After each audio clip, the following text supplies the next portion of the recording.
Olá, eu sou o pastor Daniel Barcelos e este é o canal Foco Cristão. No vídeo de hoje, dando continuidade a esse assunto de uma iniciação à teologia, nós vamos falar sobre os níveis teológicos, os níveis de conhecimento teológico. Eu quero fazer isso baseado nos conceitos que existem nesse livro, Iniciação à Teologia, de Stanley Grenz e Roger Olson. Um livro editado pela Vida, pela editora Vida. Nesse livro ele coloca algumas questões muito interessantes que valem a pena serem melhor divulgadas do que apenas no livro. E eu vou tomar os conceitos deste livro, adaptando para a realidade brasileira, para algumas coisas que nós conhecemos. Ele fala uma coisa muito interessante. Ele fala que, na verdade, todo cristão é um teólogo. Sim, porque, afinal de contas, todo cristão pensa acerca de Deus e seu relacionamento com a criação, em particular com o ser humano. Como é que eu oro? Como é que eu faço para Deus atender minhas orações? Isso tudo é pensar teologicamente. Na verdade, então, não é preciso nem ser cristão para pensar teologicamente. Todo mundo que reflete sobre esses assuntos está refletindo sobre teologia. O que varia é o nível em que isso é feito. Se você faz num nível muito básico ou no nível mais elevado. E ele classifica o nível de desenvolvimento teológico, de conhecimento teológico, em alguns níveis, que nós vamos explicar aqui. Ele fala primeiro nível que existe, é o chamado nível da teologia popular. A teologia popular é aquela teologia que é baseada em crendices, naquilo que você escuta sem refletir, em frases de efeito, é naquilo que as pessoas dizem assim, não pode crer assim porque dá certo. Ela é uma teologia baseada mais no sentimento, nas emoções, do que no que a Bíblia diz. Ou então baseado só no que ouviu falar. Na verdade, o chamado teólogo popular nem gosta de examinar a sua fé à luz das Escrituras. Ele diz que isso é incredulidade, que isso aí é carnalidade, é apego à letra, e o Espírito é que vivifica. Por causa disso, o teólogo popular ele é muito manipulado por pessoas e crendices que ficam sendo espalhadas por aí.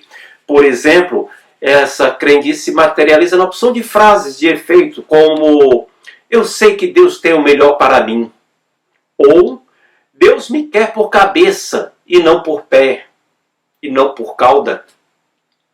Sofrimento é coisa do diabo e pecado. Deus quer me fazer feliz. Essas frases todas não têm sentido biblicamente falando. Mas tem mais.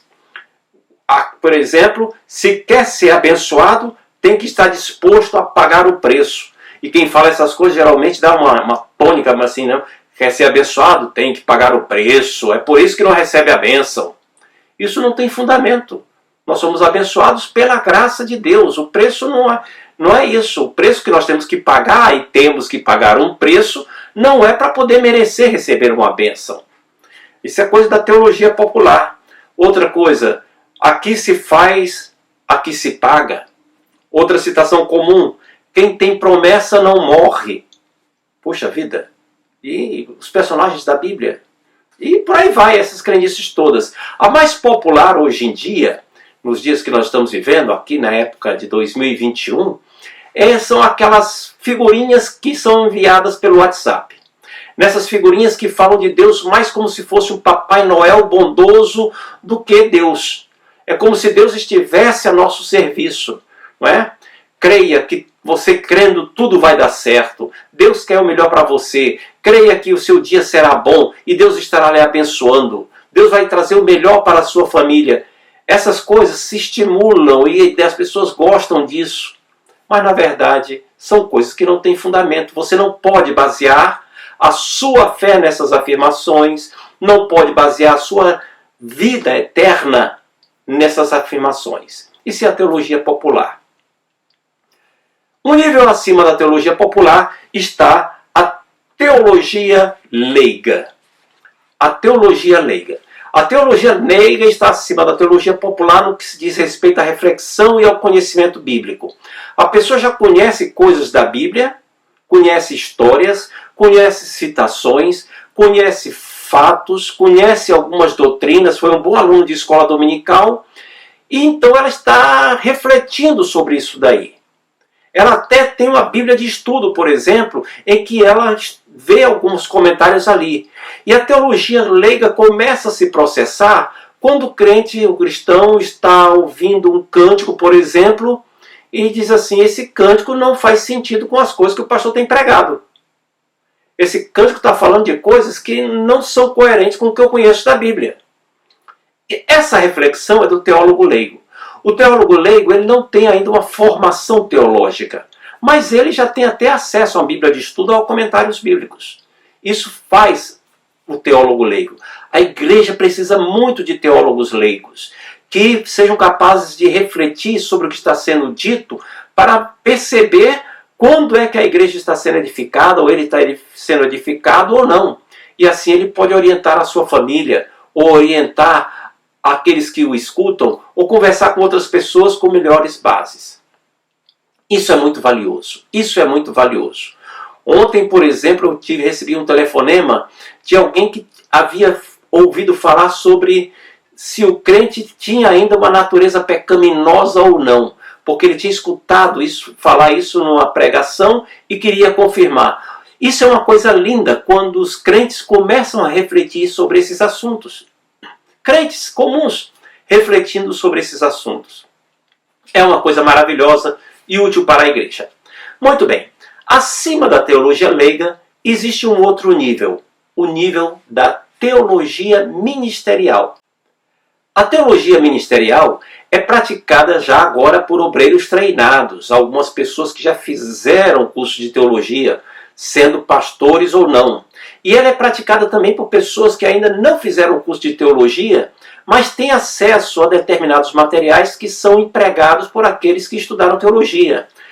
Dicionário bíblico, concordância bíblica, comentários bíblicos, livros de hermenêutica de interpretação bíblica, bíblias de estudo, livros de história da teologia, e a pessoa vai lendo aqui, estudando acolá. Por que ela faz isso?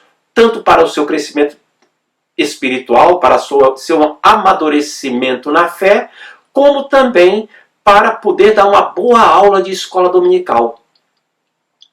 Os melhores exemplos de teologia ministerial são os pastores das igrejas e aqueles que ministram estudos bíblicos, que dão aula na escola dominical. Como isso é precioso! Como a igreja precisa dessas pessoas que sejam capazes de apresentar para aqueles que o escutam, a cada pessoa que está absorvendo seus ensinamentos, a distinção entre crendice e aquilo que a Bíblia diz. Entre aquilo que é verdadeiramente substancial, que traz calor espiritual, aquece o coração, traz graça divina para a vida do cristão, daquilo que é palha, que não tem valor algum, que foi apenas fruto de emocionalismo e técnicas de manipulação dos crentes. Sim, existe isso. Existem pessoas que são especializadas em manipular os crentes. Eles despertam um ânimo tremendo na congregação, mas depois de 5 dias, uma semana, você espreme o que foi dito e não sobrou nada. O teólogo ministerial, ele é a ferramenta que Deus usa, é a pessoa que Deus usa, seja pastor da igreja, líder de juventude, líder de círculo de oração, maestro de coral, líder de departamento, professor de escola dominical. Ele é a pessoa que Deus usa para mostrar, numa reflexão bíblica, bem calcada na palavra de Deus, a distinção entre o que é palha e aquilo que é realmente alimento espiritual. Muito bem, acima do nível da teologia ministerial, existe o teólogo profissional, ou a teologia profissional. A chamada teologia profissional é a pessoa que cuida da formação de teólogos de uma maneira formal. São, de uma maneira geral, os professores de seminário, de institutos bíblicos. Aqueles que dão aulas para formar obreiros ministeriais, teólogos ministeriais. Aqueles que preparam professores de escola dominical. Mesmo que ele não seja profissional disso, o título que se dá aqui é o teólogo profissional. Esse daí ele já tem mais base para acesso há determinadas ferramentas que são sofisticadas, como o conhecimento das línguas originais, ou pelo menos uma boa prática no manuseio de ferramentas que deem acesso às línguas originais, as línguas nas quais os livros da Bíblia foram escritos. Ele conhece como identificar determinados teólogos que sejam mais saudáveis ou não para o viés da sua linha denominacional. Esse daí é o teólogo profissional. Ele pode orientar aqueles que estão se preparando para exercer um ministério dentro da igreja. E acima desse nível, acima do teólogo profissional ou da teologia profissional, existe a chamada teologia acadêmica. A teologia acadêmica é o nível mais alto aqui e ela está no extremo oposto da teologia popular. Enquanto a teologia popular se baseia em crendices, em emoções, a teologia acadêmica ela se baseia em raciocínio, em meditação, em reflexão. E às vezes isso é maravilhoso. É a partir do trabalho desses teólogos acadêmicos, das reflexões acadêmicas, que são produzidas grandes obras de teologia. Esses teólogos, eles escrevem não propriamente para a igreja como um todo. Eles escrevem para os teólogos profissionais. Os teólogos profissionais, para poderem receber seus títulos, seja de graduação, de mestrado, de doutorado, eles consultam as obras escritas pelos teólogos acadêmicos. Isso traz um benefício muito grande. A teologia acadêmica ela traz um benefício muito grande para fazer com que o conhecimento teológico se adeque à realidade em que nós estamos vivendo. Porém, nós temos que reconhecer que às vezes a teologia acadêmica é especulativa demais. Ela vira uma coisa quase que filosófica. Ela começa a buscar conhecimento das coisas espirituais e sobre Deus, não nas fontes que Deus deu, mas na especulação ou até fora do conhecimento que é aceito pela igreja. E isso traz problema, porque começa a se distanciar daquilo que é a verdade bíblica, começa a se distanciar daquilo que é a verdade teológica aceita ao longo desses séculos todos da igreja cristã.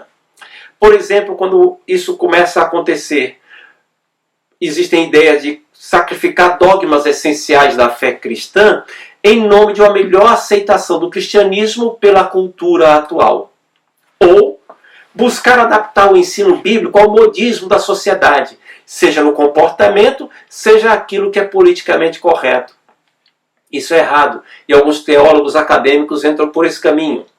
Ou a tentativa de querer separar o chamado o Cristo bíblico do Jesus histórico.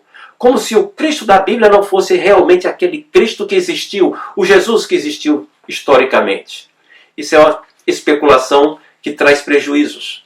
Uma outra coisa, a ideia de que os evangelhos contêm mitos que foram adicionados na verdadeira história de Cristo para poder alimentar a mentalidade das comunidades onde esses evangelhos foram escritos. E aí se cuida de querer tirar os mitos dos evangelhos.